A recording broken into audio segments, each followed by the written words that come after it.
ರಾಜ್ಯ ಬಿಜೆಪಿಯಲ್ಲಿ ರಾಜ್ಯಾಧ್ಯಕ್ಷರ ನೇಮಕ ವಿಚಾರಕ್ಕೆ ಸಂಬಂಧಪಟ್ಟಂತೆ ಕೂಡ ಬಿವೈ ವಿಜಯೇಂದ್ರ ಮಾತಾಡಿದ್ದಾರೆ. ಕೊಟ್ಟ ಜವಾಬ್ದಾರಿಯನ್ನ ಶ್ರದ್ಧೆಯಿಂದ ನಿಭಾಯಿಸಿದ್ದೇನೆ. ರಾಜ್ಯ ಬಿಜೆಪಿಯಲ್ಲಿ ರಾಜ್ಯಾಧ್ಯಕ್ಷರ ನೇಮಕ ವಿಚಾರಕ್ಕೆ ಸಂಬಂಧಪಟ್ಟಂತೆ ಕೂಡ ವಿಜಯೇಂದ್ರ ಪ್ರತಿಕ್ರಿಯೆ ಕೊಟ್ಟಿದ್ದಾರೆ.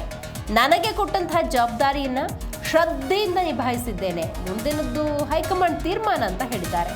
ಬೆಂಗಳೂರಿನಲ್ಲಿ ಮಾತಾಡೋ ಸಂದರ್ಭದಲ್ಲಿ 1.5 ವರ್ಷದಿಂದ ಜವಾಬ್ದಾರಿಯನ್ನು ನಿಭಾಯಿಸಿದ್ದೇನೆ, ಕೇಂದ್ರದ ನಾಯಕರಿಗೆ ಎಲ್ಲ ಮಾಹಿತಿಯನ್ನು ನೀಡಿದ್ದೇನೆ ಅಂತ ಬಿವೈ ವಿಜಯೇಂದ್ರ ಹೇಳಿದ್ದಾರೆ. ಆನಂತರ ಕಳೆದ 1.25 ವರ್ಷದಿಂದ ಪಕ್ಷದ ಕಾರ್ಯಕರ್ತನಾಗಿ ಕೊಟ್ಟಿರ್ತಕ್ಕಂಥ ಜವಾಬ್ದಾರಿಯನ್ನು ಭಾಳ ಶ್ರದ್ಧೆಯಿಂದ ನಾನು ನಿರ್ವಹಿಸ್ತಾ ಇದ್ದೇನೆ ಅಂತೇಳಿ ನಾನು ಅಂದ್ಕೊಂಡಿದ್ದೇನೆ. ಪ್ರತಿ ಸಂದರ್ಭದಲ್ಲೂ ಕೂಡ ನಾನು ಏನು ಮಾಹಿತಿಗಳನ್ನು ಕೇಂದ್ರ ಕೊಡಬೇಕು, ರಾಷ್ಟ್ರೀಯ ನಾಯಕರು ಕೊಡಬೇಕು, ಅದೊಂದು ಕೊಡ್ಕೊಂಡು ಬಂದಿದೆ.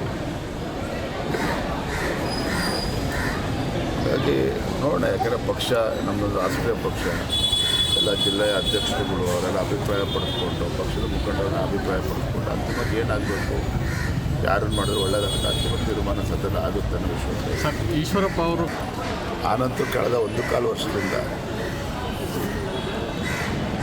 ಪಕ್ಷದ ಕಾರ್ಯಕರ್ತನಾಗಿ ಕೊಟ್ಟಿರ್ತಕ್ಕಂಥ ಜವಾಬ್ದಾರಿಯನ್ನು ಭಾಳ ಶ್ರದ್ಧೆಯಿಂದ ನಾನು ನಿರ್ವಹಿಸ್ತಾ ಇದ್ದೇನೆ ಅಂತೇಳಿ ನಾನು ಅಂದ್ಕೊಂಡಿದ್ದೇನೆ.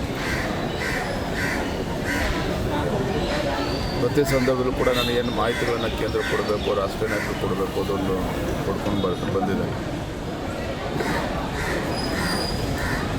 ಹಾಗಾಗಿ ನೋಡೋಣ, ಯಾಕಂದರೆ ಪಕ್ಷ ನಮ್ಮದೊಂದು ರಾಷ್ಟ್ರೀಯ ಪಕ್ಷ, ಎಲ್ಲ ಜಿಲ್ಲೆಯ ಅಧ್ಯಕ್ಷರುಗಳು ಅವರೆಲ್ಲ ಅಭಿಪ್ರಾಯ ಪಡೆದುಕೊಂಡು, ಪಕ್ಷದ ಮುಖಂಡರನ್ನ ಅಭಿಪ್ರಾಯ ಪಡೆದುಕೊಂಡು ಅಂತಿಮವಾಗಿ ಏನಾಗಬೇಕು, ಯಾರನ್ನು ಮಾಡಿದ್ರು ಒಳ್ಳೆಯದಾಗುತ್ತೆ, ಅಂತಿಮ ತೀರ್ಮಾನ ಸದ್ಯದ ಆಗುತ್ತೆ ಅನ್ನೋ ವಿಷಯ. ಸರ್, ಈಶ್ವರಪ್ಪ ಅವರು ಆನಂತರ ಕಳೆದ 1.25 ವರ್ಷದಿಂದ